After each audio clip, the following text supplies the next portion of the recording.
mind, because this is a hot topic in the communities. What does a high value mean to you, and why? It's about the high value man. Yeah, the high value man. Yeah. So what does it mean to you, and why? Yeah. Well, I look at it like this. I'll say, what's interesting is this, right? Is that when you talk about high value man, that's something that's actually been talked about for years, especially when it came to like, the context of game and, like this type of, topic or whatever. But a lot of the things when it comes to high value man that it's been recently said, especially with like Kevin Samuels, rest in peace, was talking about, he was going at it in the sense of more of a material type of vibe. Like, you got to make this amount of money, you got to be this type, look this way, whatever it is, like that.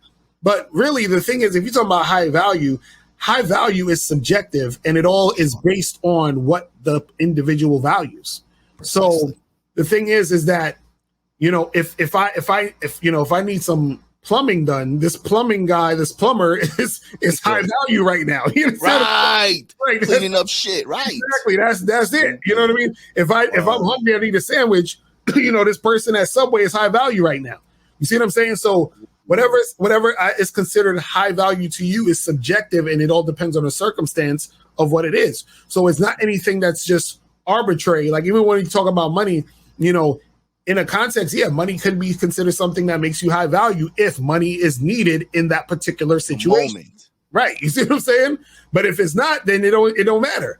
And so it's all really relative to the situation. But if the thing is this, if you get even deeper, right, what you got to understand is that high value is really only necessary in the material world, meaning that everything is valuable. You see what I'm saying? In the sense, meaning that in order for you to even see something as valuable, then you would need to see something as not valuable. But the thing you see as not valuable is valuable in order to see the thing that you see as value as valuable.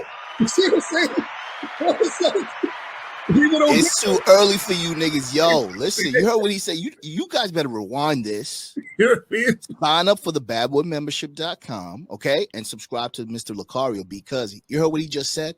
What you guys deem as not valuable has value, because in order for you to deem something else as valuable, you have to see it as non-valuable. Exactly. You have to compare it to that thing. So it's like, how do you know this is hot unless you know cold? Or how do you know this is up unless you know down? So it's the same shit. So a lot of times when we talk about high value, a lot of times what happens is that we're going into just the surface level of things versus the deeper level of things. And this goes right back to when you talk about confidence. This is when you really understand confidence, because to understand confidence is to understand that you are essentially valuable, or you wouldn't even be here. You see what I'm saying? Like the fact that you're even taking up space here means you're valuable, because you're needed. That's why you're here. If you wasn't needed, you wouldn't exist. There would be nothing there for it to make sense. Man. You see what I'm saying? So that's the thing. So this is the thing. Anything, person, place, situation can be considered high value based off the person or circumstance that the person's in to even perceive that as high value. Right. You know what I'm saying? The problem is, this is what happens.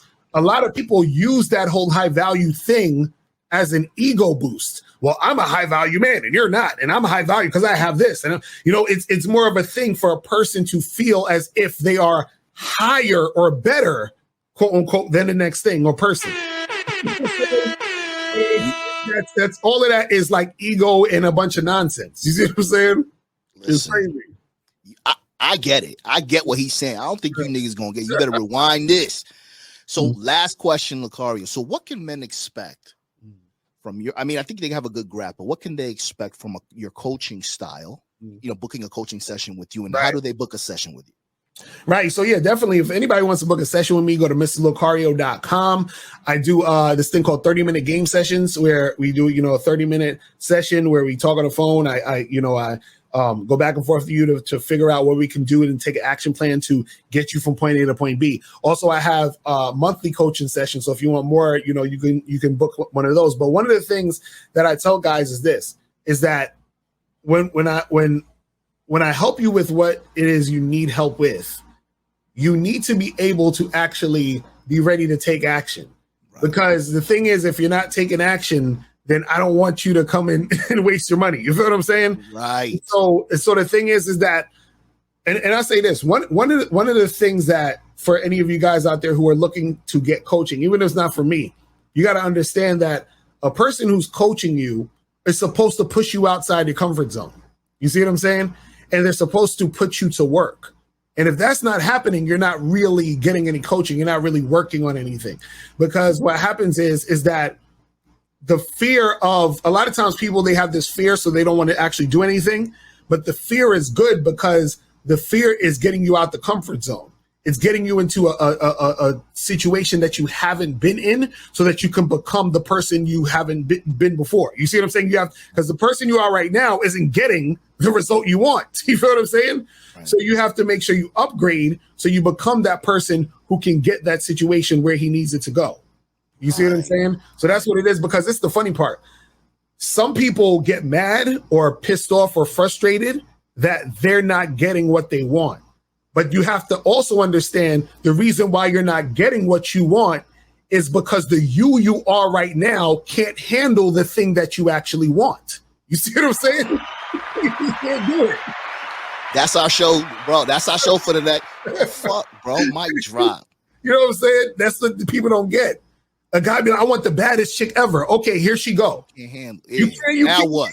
Now what? You gonna start going crazy because these other dudes is trying to holler. Oh my you going God. Up? You feeling insecure because you think she gonna leave you, and all this other crazy. You're not ready to handle that yet. So this is the thing. You have to become that guy that can handle it, and that's why you're not receiving it. Sometimes you don't receive it because you're not ready to handle it. Once you become, and this is the funny part. Once you're able to handle it, this is the interesting part. So, for example, we're talking about the bad chick. Sometimes once you get that bad chick and you can handle it, she's not even the bad chick you thought she was in the first place, because your whole perspective is different. You see what I'm saying? And then because your whole perspective is different, that is exactly the reason why you can handle it now. You see what I'm saying? It's deep. It's crazy. It's crazy. Yo, guys, listen to me, man. Not that I have everything figured out, man, but I am so thankful I'm past that phase. Right. Like the shit that he was describing. I'm not clowning you niggas, but you got to come to this side of the street, bro, because Jesus Christ, like when you really know what you can handle and you can't handle, or you're ready to confront it. And I like what you said too. Serious inquiries only. Right. If you are not willing to put in the work after I coach your ass, I don't want your money. Because at the end of the day, he actually cares about the end results, because it's all about results, not effort. See, a lot of coaches, from what I gather, it's all about the effort, the communities and all that shit. And that's valuable too, but it's all about the end result. What are you doing? How are you applying? And as soon as you apply the shit that he taught you, and if it doesn't work, at least you know as the man that maybe he's not the one for me. And then you can move on. Right. But if you're pussyfooting around these guys, man, and you're not really serious about really getting some change in your life, then you're wasting your time.